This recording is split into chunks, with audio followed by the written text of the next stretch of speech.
حضرت عمر رضی اللہ تعالیٰ عنہ آپ اپنے دور خلافت میں ایک سفر پر تھے، تو آپ کا گزر ایک صحابیہ خاتون حضرت خولہ بنت ثعلبہ رضی اللہ تعالیٰ عنہ کے پاس سے ہوا۔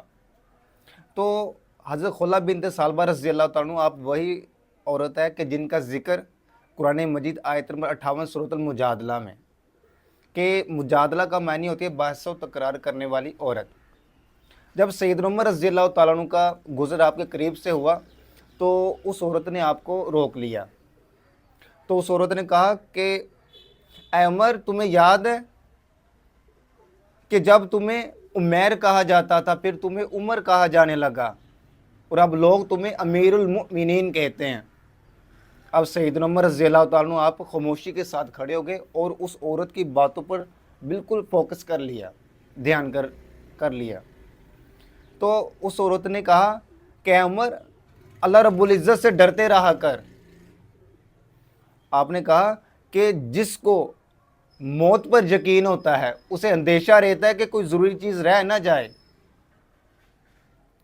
تو اس عورت نے کہا کہ عمر، آپ نے کہا کہ جس کو حساب پر یقین ہوتا ہے وہ اللہ رب العزت سے بہت ڈرتا ہے۔ اب یہ عورت نصیحتیں کر رہی ہیں، واعظ کر رہی ہیں سیدنا عمر رضی اللہ تعالیٰ عنہ کو۔ تو سیدنا عمر رضی اللہ تعالیٰ عنہ آپ خاموشی کے ساتھ، ادب کے ساتھ ان کی باتوں کو بڑے دھیان سے سن رہے ہیں۔ جب کافی وقت گزر گیا نا، تو سپاہیوں نے کہا کہ اے امیر المؤمنین، آپ وقت کے حاکم ہیں تو آپ اس بڑھیا خاتون کی خاطر اتنا وقت ٹھہرے رہے۔ تو سیدنا عمر رضی اللہ تعالیٰ عنہ نے کہا کہ اللہ کی قسم، اگر یہ عورت مجھے صبح سے لے کر شام تک بھی کھڑے رکھے تو میں کھڑا رہوں گا، مگر میں نماز کے دوران رخصتی لوں گا۔ کیا تم جان دو اس عورت کا کیا مقام ہے؟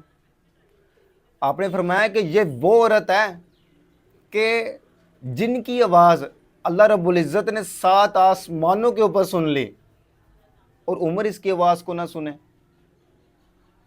کہ اس قدر ان لوگوں میں انکسار تھا، اس قدر ان لوگوں میں خشوع تھا، اس قدر ان لوگوں میں عاجزی تھی کہ ایک وقت کا حاکم ایک بوڑھی عورت کی نصیحت کو، اور اس بوڑھی عورت کی نصیحتیں اب سنیں کہ اے عمر، اللہ رب العزت سے ڈرتے رہا کر۔ اس عورت نے کہا کہ جسے موت پر یقین ہوتا ہے اسے اندیشہ رہتا ہے کہ کوئی ضروری چیز نہ رہ جائے۔ اے عمر، جسے حساب پر یقین ہوتا ہے وہ اللہ رب العزت سے بہت زیادہ ڈرتا ہے۔ تو سیدنا عمر رضی اللہ تعالیٰ عنہ کھڑے رہے۔ تو جب آپ نے کہا نا کہ اس عورت کی آواز کو اللہ رب العزت نے 7 آسمانوں کے اوپر سن لیا اور عمر اس کی آواز کو نہ سنے، یہ مقام تھا اور یہی وہ چیز تھی کہ وہ شخصیات وہ وقت کے اتنے عظیم حاکم تھے کہ جو قیامت تک مومنین کی جانیں ہیں، ان کا یہ مقام ہے کہ جنہوں نے 22 لاکھ مربع میل کی مسافت پر